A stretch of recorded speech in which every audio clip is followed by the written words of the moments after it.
किसी सेक्टर में से बेस्ट स्टॉक कैसे पसंद करते हैं? एक पूरा सेक्टर स्ट्रेंथ में हो लेकिन उस सेक्टर के सारे स्टॉक नहीं चलते हैं। उस सेक्टर में कुछ ही स्टॉक होते हैं जो उस सेक्टर में जो स्ट्रेंथ है, ताकत है, उसका फ़ायदा उठा पाते हैं और बहुत से स्टॉक ऐसे होते हैं जो पीछे छूट जाते हैं। ये कैसे पता करना है, डिटेल में आज के वीडियो में सीखेंगे।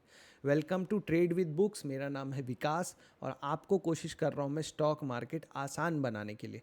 तो सबसे पहले आप डिस्क्लेमर पढ़ लीजिए कि ये कोई फाइनेंशियल एडवाइस नहीं है। इस वीडियो में दिए गए स्टॉक्स के नाम सिर्फ आपकी लर्निंग पर्पस के लिए है, ताकि आप फ्यूचर में अगले 30 साल 40 साल मार्केट में उस सिस्टम को काम करके उससे पैसे कमा सकें और अपने बच्चों को भी सिखा सकें। तो इन जो चीज़ें हैं इनको आप सीखने के नज़र से इस देखिए, कोई एडवाइस मत समझिए, ठीक है। तो अब हम समझते हैं और ये डिस्क्लेमर वीडियो रोक के ज़रूर पढ़िएगा कि ऑटो सेक्टर में जो अभी तेज़ी आई है, क्योंकि जीएसटी की न्यूज़ आई है कि जीएसटी में रेट कट है।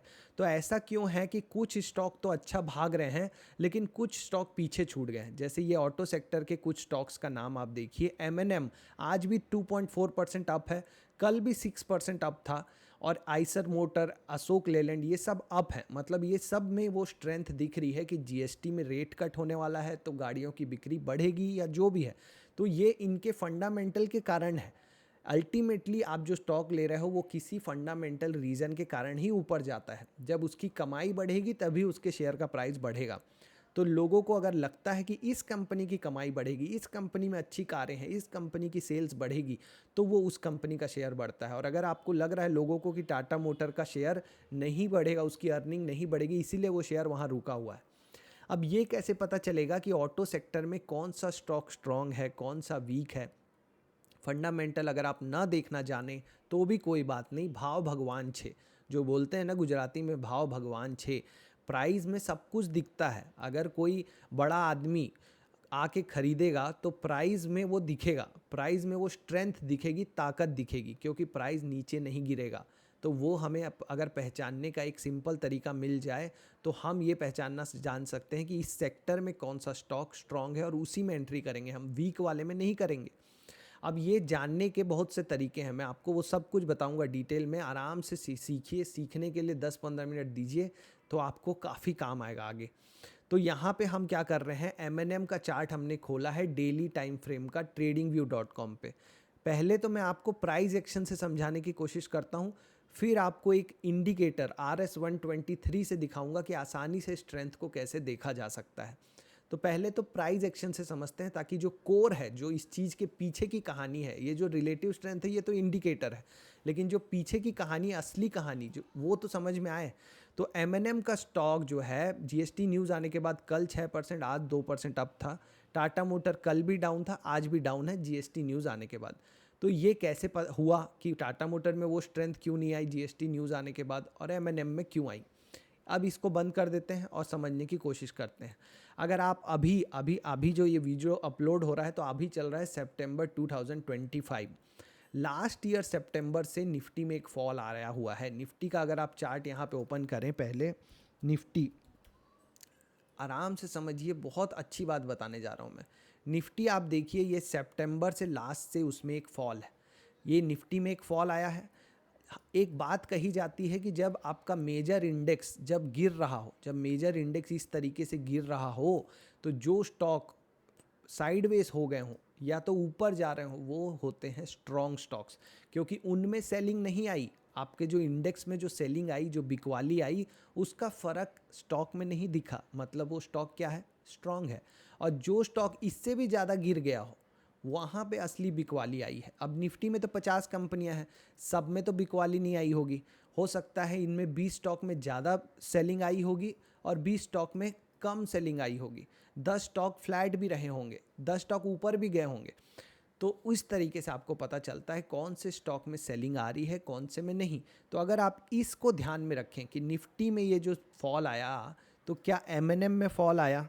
अगर आप सितंबर से ही देखें, सिर्फ चार्ट ही देख लें आप डेली टाइम फ्रेम का, तो आपको क्या दिखेगा कि सितंबर से अगर मैं एमएनएम का चार्ट देखूं तो निफ्टी में जो फॉल आया, निफ्टी से क्यों कंपेयर कर रहे हैं भैया, निफ्टी ओवरऑल मार्केट है।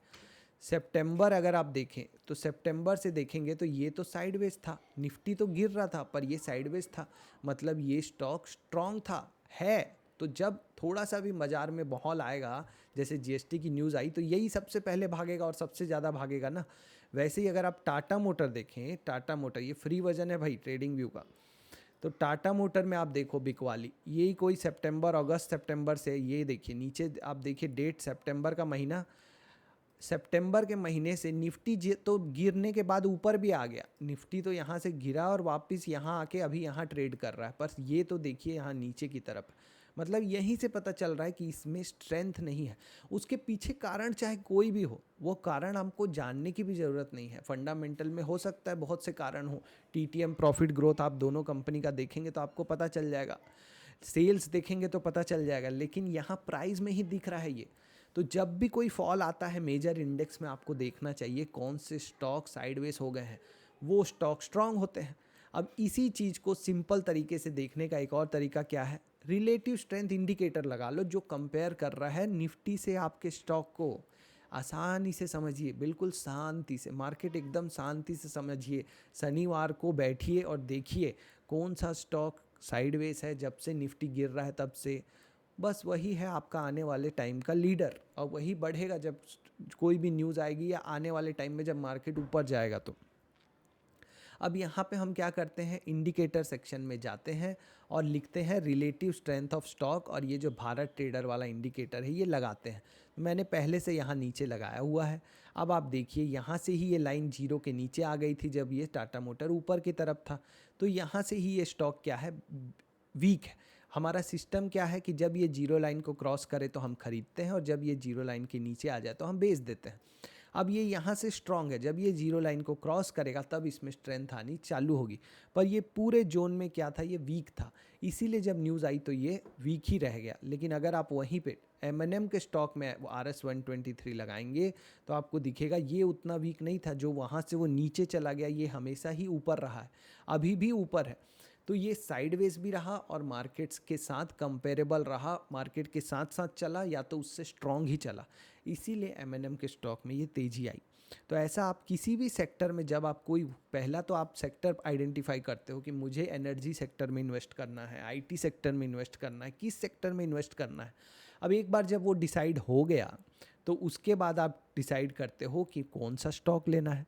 तो कोई भी स्टॉक नहीं लेना है, जो 10 स्टॉक उस सेक्टर में हैं उसमें देखना है कि कौन सा स्टॉक मार्केट के गिरते वक्त भी साइडवेज हो जाता है, वो स्टॉक होता है स्ट्रॉन्ग स्टॉक। तो ये था आज का आप लोगों के लिए टीचर्स डे का गिफ्ट, कि ये बहुत ही आसान तरीका है, आपको समझने में ये टाइम लग जाता है मार्केट में 3-4 साल साइकोलॉजी बनाने में, कि कुछ तो होगा जिससे कुछ जादू की छड़ी मिल जाए ना, ऐसा कुछ नहीं है। जादू की छड़ी प्राइस ही है, प्राइस देख के तो सारा काम होता है। प्राइस ही बता रहा है कि मार्केट यहाँ तक M&M बढ़ा और उसके बाद यहाँ से साइडवेज हो गया और अभी तक साइडवेज है। अब जब निफ्टी में स्ट्रेंथ आएगी तो ये आपका ज़्यादा ऊपर जाने लगेगा, सीधी सी बात है। लेकिन ये कोई एडवाइस नहीं है स्टॉक के बारे में, तो आप मत सोचो कि बस यही स्टॉक है, दुनिया में बहुत स्टॉक्स हैं, आप सारा कुछ ये सिस्टम लगा के देखोगे तो आपको बहुत क्लियरिटी आनी चालू होगी कि कौन सा स्टॉक साइडवेज हो गया है, कौन सा स्टॉक नीचे ज़्यादा गिरा है निफ्टी से, कौन सा कम गिरा है, इतनी कहानी है बस। तो जिस दिन निफ्टी डाउन हो या जिस पीरियड में डाउन हो वो सबसे बेस्ट टाइम होता है स्टॉक खरीदने का, और इंट्राडे के लिए नहीं है ये थोड़ा लॉन्ग टर्म के लिए है कि भाई 3 महीने 6 महीने साल भर रखने के लिए है ये नहीं कि कल ही जाके वो स्टॉक ऊपर ही जाएगा। एक दो दिन तो आप देख रहे हो यहाँ पे भी फॉल के टाइम आते हैं, तो आप 1-2 दिन के व्यू से ले लेंगे तो लॉस ही होगा। बड़ा पैसा तो देखो लॉन्ग टर्म में बनता है, जब आप कोई स्टॉक लेते हो और वो 3 गुना 4 गुना हो जाता है 2-3-5 साल में, तभी बड़ा पैसा बनता है। तो वो उसके लिए ये सब एनालिसिस है। तो अभी ये मत सोचिएगा कि इंट्राडे में तो ये काम नहीं कर रहा है, इंट्राडे के लिए नहीं है। इंट्राडे के लिए और भी स्ट्रेटजीज़ हैं जो हमने पहले के वीडियोस में सीखी हैं, वो आप यूज़ कीजिए। हर चीज़ का एक तरीका होता है, कौन ले रहा है, आपकी साइकोलॉजी कैसी है, इस पे डिपेंड भी करता है कि आप कितने टाइम के लिए ले रहे हो। फिर दूसरा कि कौन सा स्टॉक ले रहे हो भाई, वो स्टॉक कैसा है, किस सेक्टर का है, ये भी है, उसका क्या प्राइस चल रहा है। तो बहुत सी चीज़ें हैं। तो इंट्राडे के लिए अलग स्ट्रेटजी रखिए, स्विंग के लिए अलग रखिए, लॉन्ग टर्म के लिए अलग रखिए, ऑप्शन के लिए अलग रखिए, सबको मिक्स मत कीजिए। तो ये जो मैं आपको बता रहा हूँ, स्ट्रेंथ देखना, ताकत देखना, वो किस लिए इंपॉर्टेंट है, क्योंकि हम सारी न्यूज़ को कवर नहीं कर सकते, सारे फंडामेंटल नहीं देख सकते, हमारा भी एक लिमिट है, हमारा भी ज्ञान का एक लिमिट है, उसको एक्सेप्ट कीजिए और प्राइस में स्ट्रेंथ देखना चालू कीजिए कि प्राइस में स्ट्रेंथ दिख रहा है तब तक मैं वहाँ बने रहूँगा, जैसे ही प्राइस में स्ट्रेंथ ख़राब होगी मैं निकल जाऊँगा। इस तरीके से आप काम करना चालू कीजिए। यहाँ पे दिए गए सारे स्टॉक्स के नाम सिर्फ काल्पनिक हैं, उनका वास्तविकता से कोई लेना देना नहीं है, उन्हें अपने जीवन में खरीदने के लिए कंसिडर मत कीजिएगा। नए स्टॉक्स में काम कीजिए सेम लॉजिक लगा के, तो आपको ज़्यादा फ़ायदा होगा। ऑल द बेस्ट, मिलेंगे नेक्स्ट वीडियो में। आज के लिए यहीं तक।